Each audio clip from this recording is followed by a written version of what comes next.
Army. এই নামটা আমাদের সাতরাজা আমাদের ভালোবেসে দিয়েছিল। আর্মি ডাকটা হয়তো সবার কাছে নর্মাল, কিন্তু আমাদের কাছে যখন আমাদের সাতরাজা আর্মি বলে ডাকে, ওই ডাকটা শোনার অনুভূতি আমাদের কাছে বেস্ট।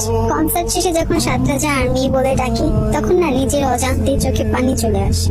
যখন আমাদের লিডার বলে, 1 মাস 1 বছর অথবা অনেক পরে হোক না কেন, আমরা সর্বদা তোমাদের জন্য অপেক্ষা করব, তখন সত্যি মনের মধ্যে একটি সাহস জেগে ওঠে। যখন আমাদের হ্যান্ডসাম বয় বলে, তোমার ভিতরে আমি নাও থাকতে পারি, কিন্তু আমি তোমার দ্বারা পরিপূর্ণ, এটা আমাকে পাগল করে দেয়। তখন সত্যি অনুভব করি তারা আমাদের কতটা ভালোবাসে। যখন আমাদের হবি আমাদের উদ্দেশ্য করে বলে, তোমার হাসি এবং তোমার মুখ সত্যি আমার জীবনের অর্থ নিয়ে আসে, তখন সব কষ্ট ভুলে হাসতে ইচ্ছে করে। যখন আমাদের সুধা বলে, বয়স এবং লিঙ্গ, জাতীয়তা, ধর্ম, তুমি কোন ভাষা ব্যবহার করো, এসব আমার কাছে গুরুত্বপূর্ণ ভূমিকা রাখে না।